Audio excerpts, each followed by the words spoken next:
The question is, should I self-manage or should I hire a property manager? My name's Colin Smith with Solid Rock Realty. Let's chat about it. So there's definitely pros and cons to both. When I first got into the industry, I actually recommended people self-manage. And a lot of that was so that when you handed your property off to a property manager, you really understood what you're paying for, particularly in the single-family world. So, we manage hundreds of properties. We've got hundreds of property owners as well. And some of those owners own a lot of real estate, but many of our owners are, one property, one owner. So, they've only got the one real estate asset, which doesn't give them as much experience as those with a lot. When you have a lot, you get a wide variety of situations coming up. But when you just have one, you're not quite as ready or, adept to handling a lot of these situations. And so, back in the day, I used to say, yeah, you should do it yourself and, see how it goes, just so when you hand it off, you know exactly what you're paying for. Well, I recognize now after many years in the industry, that was probably bad advice. My recommendation now is I highly recommend property management, especially in Colorado, where our laws have become extremely tenant-friendly. So much so that there was one that was recently passed that essentially that if a landlord messed up what was previously a pretty simple process in regards to terminating a lease, that they incorrectly did that they could actually be sued by the tenant and be sued for the amount of $5,000 and or actual liquidated damages or both.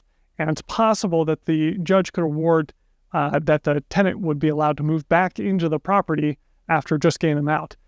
So all that being said, $5,000, that is years of cash flow.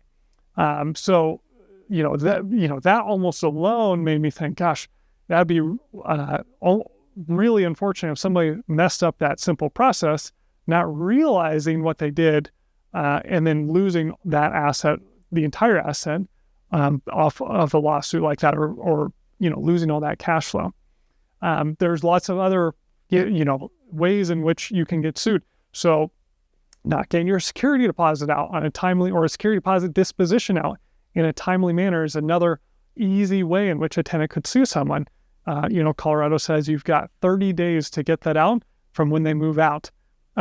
Your lease can stipulate up to 60 days. So if your lease says 90 days, state law says you can only go up to 60. Again, I recommend, I'm not an attorney, so talk to an attorney when you have your leases written up. But that's another easy way in which a landlord could be sued, even though there might be reasonable charges to take out of that security deposit. They could actually be owed the entire thing up to, treble or 3 times the amount. So there's a lot of easy ways in which a landlord can fall in these pit traps that get them into trouble. Something else that we just recently saw is we took over management of a fourplex that we actually managed several years ago.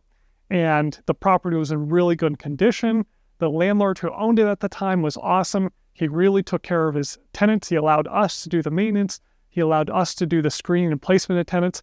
And he eventually decided to retire, sell that building, and the new owners decided to take over the management themselves. Now, come to today, we are having to evict all 4 units. So it's a fourplex with 4 units, and they have hired us to evict all the tenants out of all their units for all for cause, all justifiable evictions. But that is a very, very, very expensive learning lesson on their part. They're losing rents. They're paying for attorneys. They're paying for our services for the eviction. We're having to bring, a 4, 5, 6-man crew out for each eviction with the sheriff's department to move all their possessions to the curb. They were spending thousands of dollars just to get these people out. Then they've got to spend thousands more to get the property back in a rent-ready condition. And I haven't done the math yet, but I can only imagine the multiplying factor of how much they're spending now than had they just hired us in the very beginning. So if they had hired us in the beginning, they would have probably saved a lot of money. They would have had better tenant placement. They would have had rent still coming in. They wouldn't have 4 vacant units all going on at the same time. And the biggest part is they have a whole lot less of their time into the process because it'd be our team managing the entire process. So at this point in time, I highly recommend, whether you got one property, one single family home, one small multifamily, or you're scaling up, I recommend having property management on board from the very beginning. Be sure to click the like button and subscribe to our channel for more information about Solid Rock Realty, real estate tips, news, and more.